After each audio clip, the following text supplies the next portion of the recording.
Hello बच्चों, हमने last class में डिस्टेंस और डिस्प्लेसमेंट के बारे में थोड़ा थोड़ा पढ़ा था।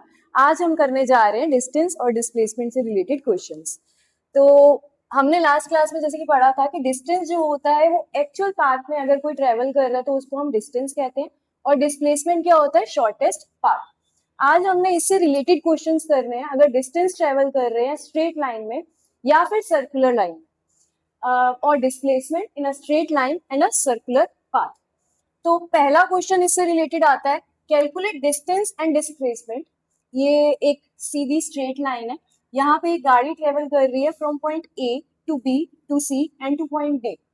तो सबसे पहले जैसे ये क्वेश्चन कह रहा है calculate distance and displacement from point A to D. तो इसमें हमने क्या करना है, डिस्टेंस जैसे कि मैंने कहा था कि एक्चुअल पाथ, यानी कि हमने पूरा जो हमारा पाथ है उसका जितना भी डिस्टेंस है उसको हमने टोटल करके लिख देना।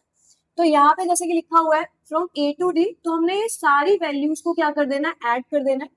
20 kilometre plus 10 kilometre plus 20 kilometre, तो हमारा डिस्टेंस क्या आ जाएगा यहाँ पर, 50 किलोमीटर। ऐसे ही अगर हमने डिस्टेंस को कैलकुलेट करना है from point A to D, पहले ये गाड़ी जा रही है from point A to point D तक जा रही है, उधर से वो वापस आ रही है गाड़ी टू पॉइंट बी। तो इसको हमने कैसे कैलकुलेट करना है, यहाँ से ये गाड़ी यहाँ तक आ रही है वापस। तो हम क्या करेंगे, पहले तो हमारा जो पॉइंट ए टू डी है इसको हम कैलकुलेट कर देंगे, टोटल करेंगे, जैसे कि हमने इसमें किया था 50 किलोमीटर। तो यहाँ पे मैं पूरा लिख रही हूँ। इसके बाद जो है ये गाड़ी वापस आ रही है डी पॉइंट से सी एंड देन बी पॉइंट तक आ रही है, तो इसका भी जो डिस्टेंस है वो मैं ऐड करके यहाँ पे लिख दूंगी। तो ये मेरा आ जाएगा एक्चुअल डिस्टेंस।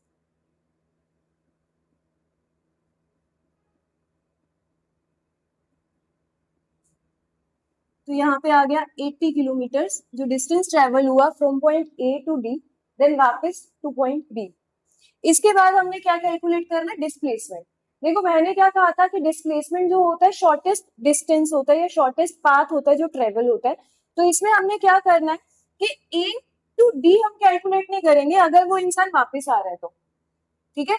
तो जैसे कि ए टू डी और बी, अगर वो ए टू डी जा रहा है और वापस बी पे आ रहा है तो शॉर्टेस्ट डिस्टेंस जो उसका बनता है from point A to B बनता है, वो हमारा क्या हो जाएगा, इसका डिस्प्लेसमेंट हो जाएगा।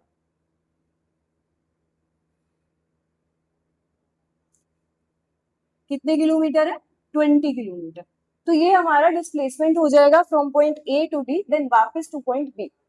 अच्छा एक चीज और, अगर मान लो कि ये गाड़ी जो ट्रेवल कर रही है ये ए पॉइंट से डी पॉइंट तक ट्रेवल करती है और वापस पॉइंट ए पे आ जाती है, तो डिस्टेंस जो होगा यहाँ पर ए टू वापस ए पॉइंट तक आती है, तो हमारा जो डिस्टेंस हो जाएगा ये पूरा एक्चुअल पाथ यहाँ से यहाँ तक का कितना था, 50 प्लस 50, तो कितना हो जाएगा, 100। जबकि अगर हम डिस्प्लेसमेंट को यहाँ पे कैलकुलेट करें, अगर कोई गाड़ी चल रही है ए पॉइंट से डी पॉइंट और वापस उसी पॉइंट पे आ रही है, तो हमारा जो डिस्प्लेसमेंट होगा वो क्या हो जाएगा, 0 किलोमीटर।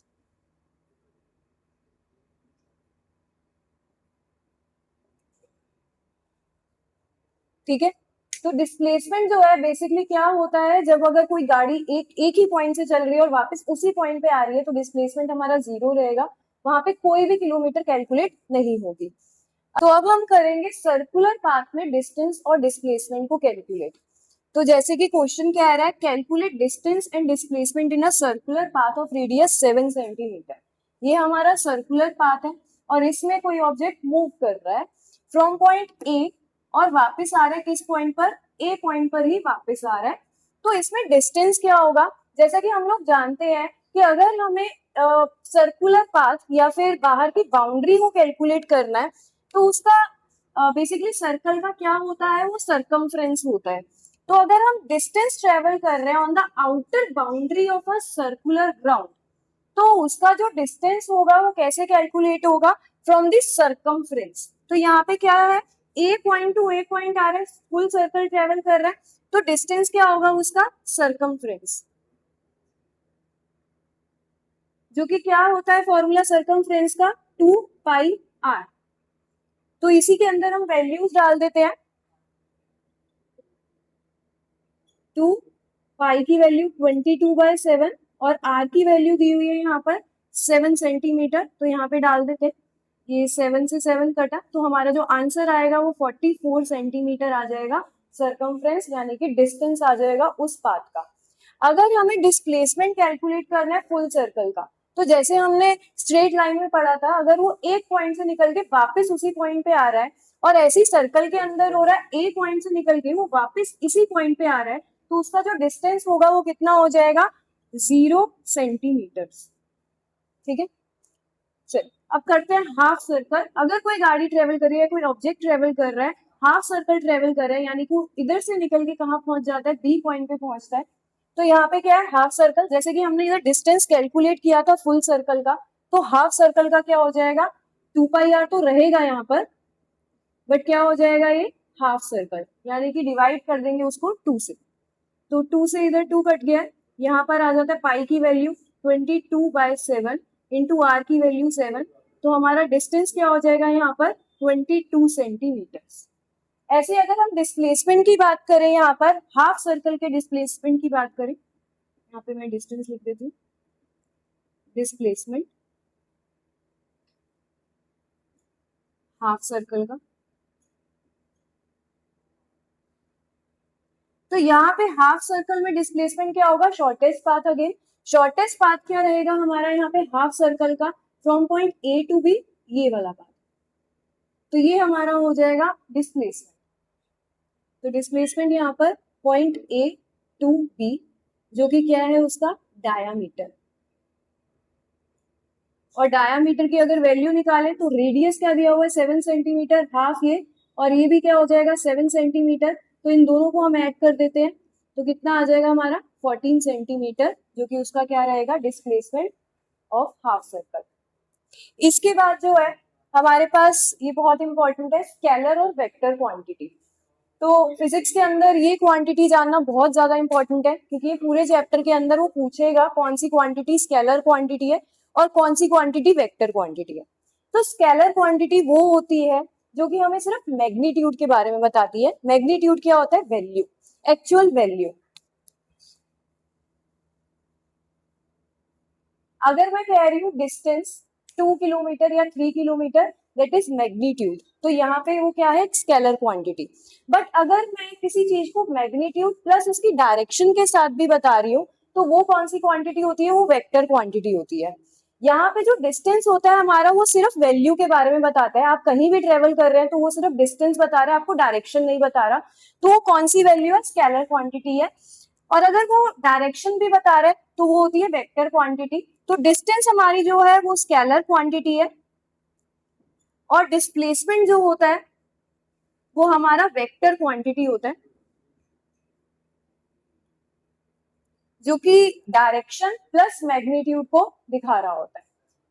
ठीक है, अच्छा अब हमने पढ़ना है instant of time and interval of time, जो कि एक नया टॉपिक है हमारी नई बुक के हिसाब से। Instant of time is single reading of a clock.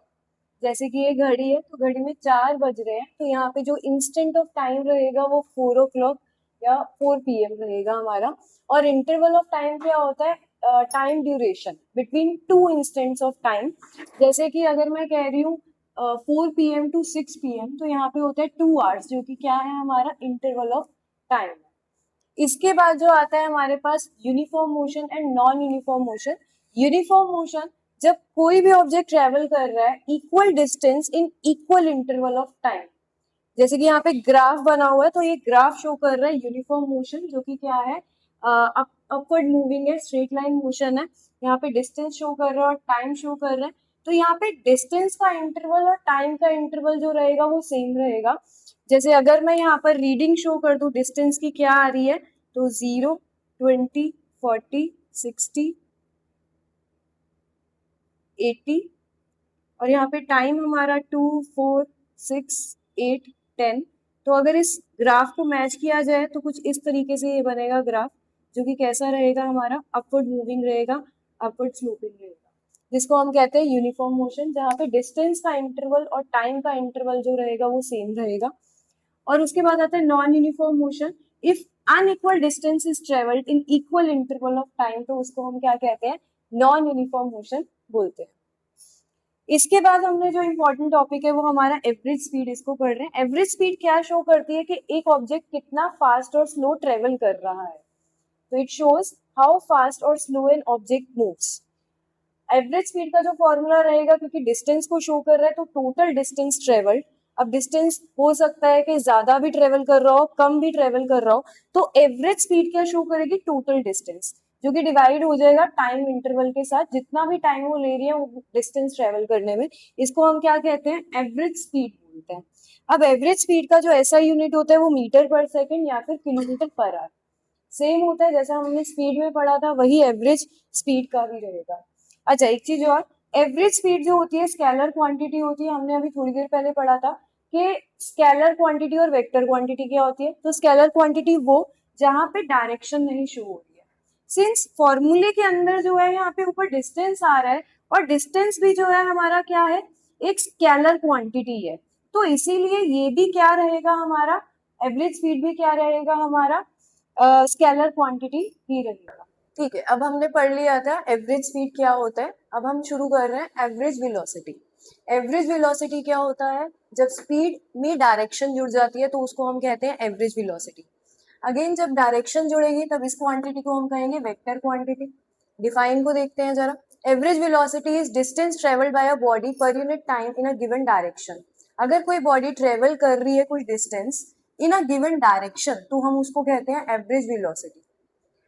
ऐसा यूनिट जो है इसका मीटर पर सेकेंड और किलोमीटर पर आवर, जैसा कि हमने स्पीड में देखा था सेम वैसा ही है एवरेज वेलोसिटी। सिर्फ इतना सा चेंज आ गया कि यहाँ पे डायरेक्शन जुड़ जाती है। अच्छा, एक चीज और हो रही है यहाँ पर दो तरीके की वेलोसिटी है जिसको हम कह रहे हैं यू और वी। अब ये यू क्या होता है और वी क्या होता है, तो देखो यू क्या होता है, जो हमारी इनिशियल वेलोसिटी होती है, पहले की वेलोसिटी, उसको हम यू बोलते हैं।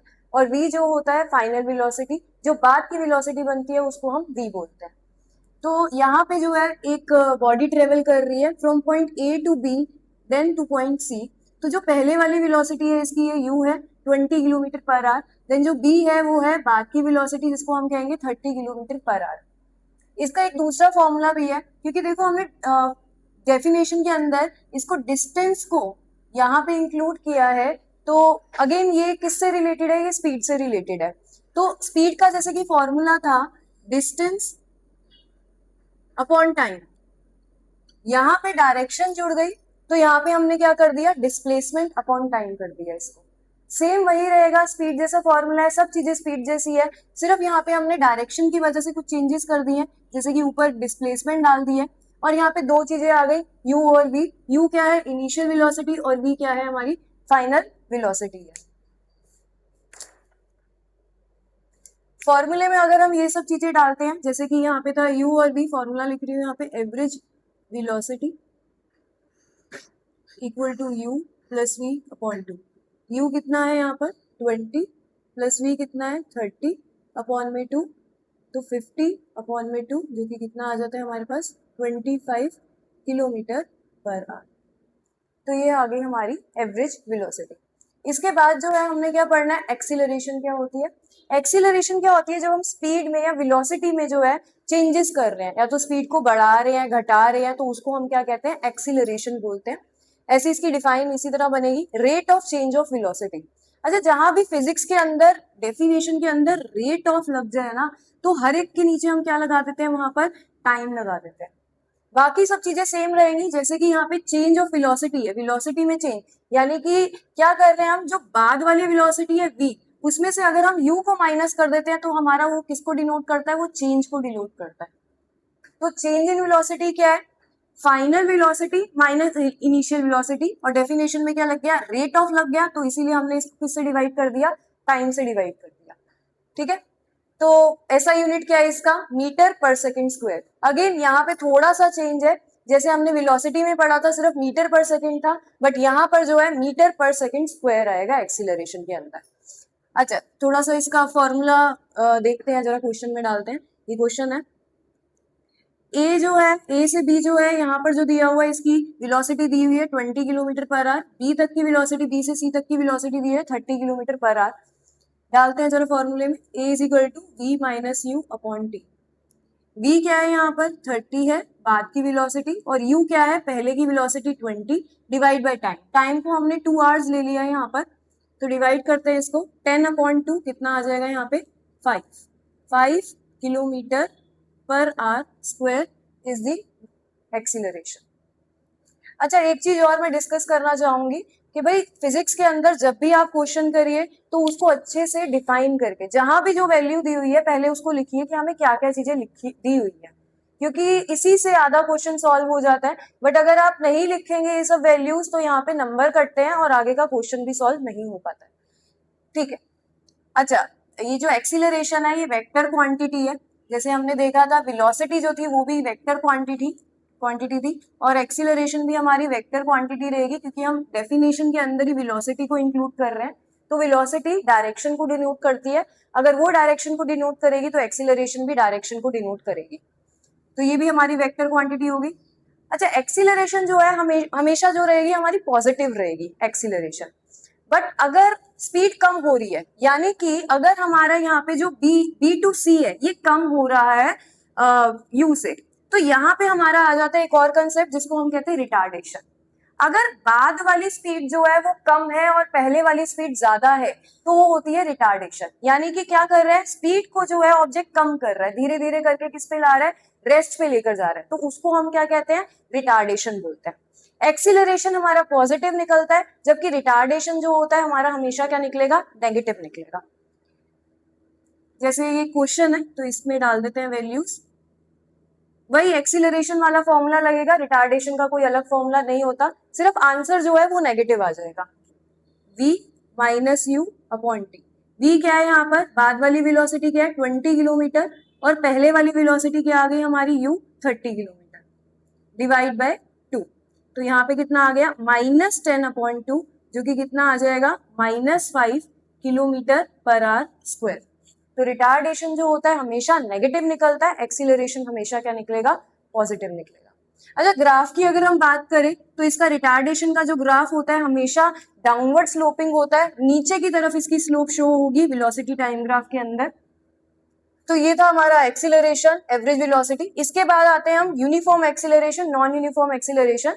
आजकल एग्जाम के अंदर ये फेवरेट क्वेश्चन बन चुका है। यूनिफॉर्म एक्सीलरेशन क्या होता है, नॉन यूनिफॉर्म एक्सीलरेशन क्या होता है। पहले जो आता था यूनिफॉर्म मोशन ज्यादा पूछा जाता था, बट अब जो है एक्सीलरेशन के बारे में ज्यादा पूछा जा रहा है। अच्छा एक्सीलरेशन यूनिफॉर्म जब तब होगा जब यहाँ पे जो है बॉडी ट्रेवल करेगी equal velocity in equal interval of time travel करेगी, यानी वेलोसिटी की वैल्यू भी इक्वल इंटरवल से इंक्रीज हो रही है और टाइम की वैल्यू भी जो है वो इक्वल इंटरवल से इंक्रीज होती जा रही है, तो इसको हम कहते हैं यूनिफॉर्म एक्सीलरेशन।